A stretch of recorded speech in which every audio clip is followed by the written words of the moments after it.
Mike Contact coming to you here with another video. It occurred to me,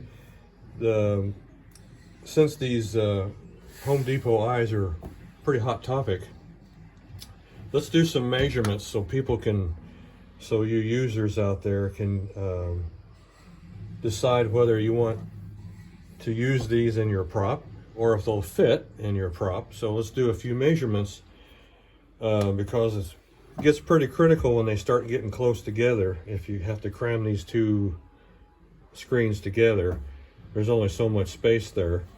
So I think let's start with the center on the eye, and then basically from center of that LCD screen to the other center of the LCD screen is about 3.5 inches. So if I do it this way, then you can see it that way too. So it's about roughly 3.5 inches between center to center. And these holes that I made here for the eye openings across the widest part, about 2 inches that direction and 1.5 inches that direction, and that one will be about the same, just different angle. That one's almost 2 3/4, a little bit past 2 3/4, and 1.5 inches. And then of course when we turn this over, and I'll show you the eyes, the physical size of these LCD screens, one is a little higher than the other because the position of Frankenstein's head is not perfectly square when on that picture was taken. So that's why that has a little bit of an offset. So let's turn this over, and then we can see the actual screen, and then the timer circuit here that I got in here. This is for changing the eye patterns every 60 seconds. It counts down for 60, it closes the relay for 1 second, just enough to change the eye pattern. Tell the controller in here, okay, go to another eye pattern on the LCD eyes.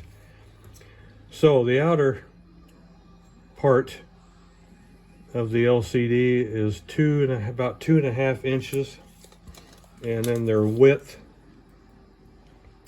is just about, I'd say about actually 2 3/4, a little bit past that. And then the height of these screens are probably around about 1/2 inch.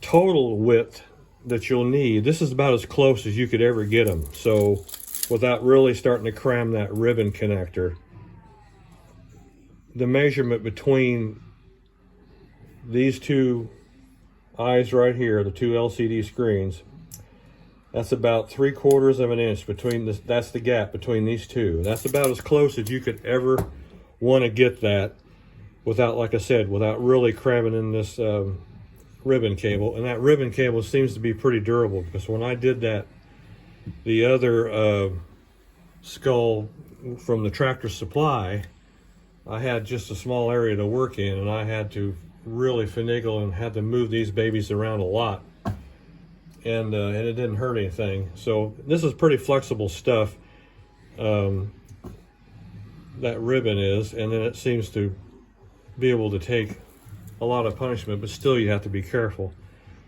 So now let's measure the total length that you'd need. So the total width of both those LCDs, it's spaced at this 3/4 inch right here, is about 6.5 inches wide.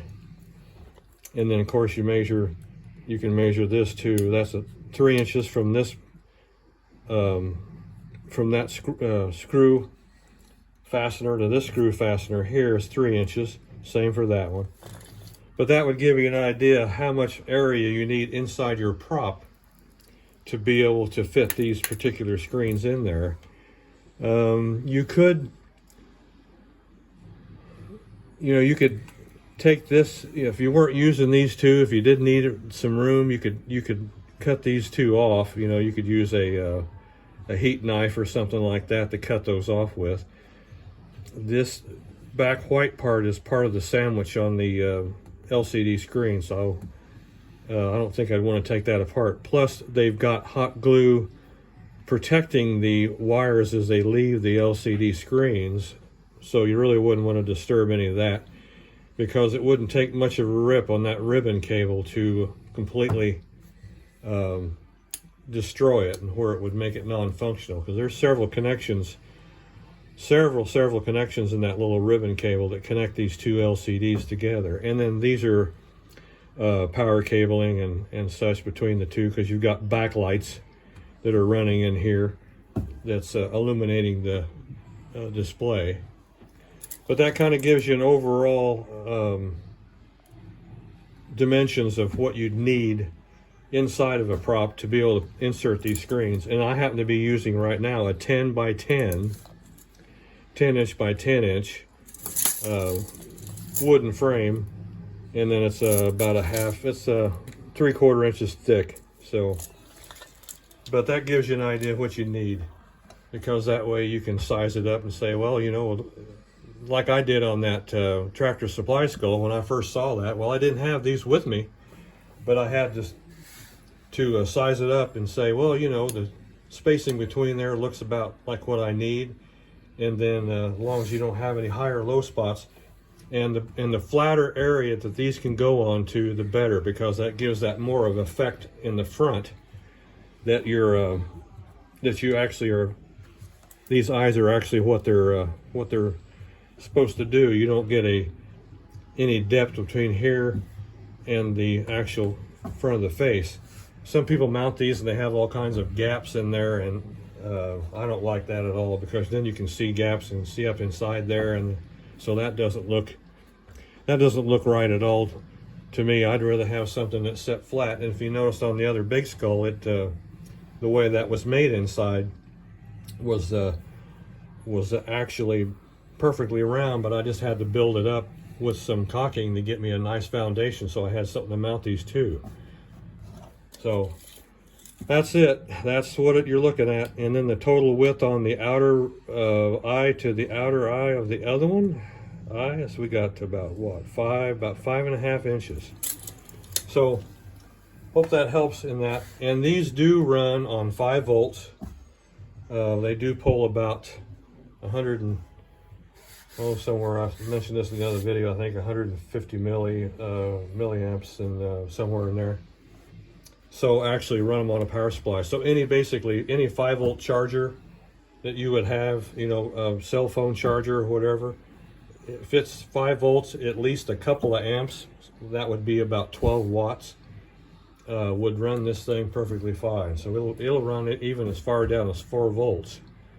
But, you know, since 5 is pretty much the standard, 5, 6, and, you know, that kind of thing, I wouldn't run anything above 6. Definitely not that, but they do work perfectly fine at 4. So, okay, well, as always, thank you for watching my video, and we will see you guys later.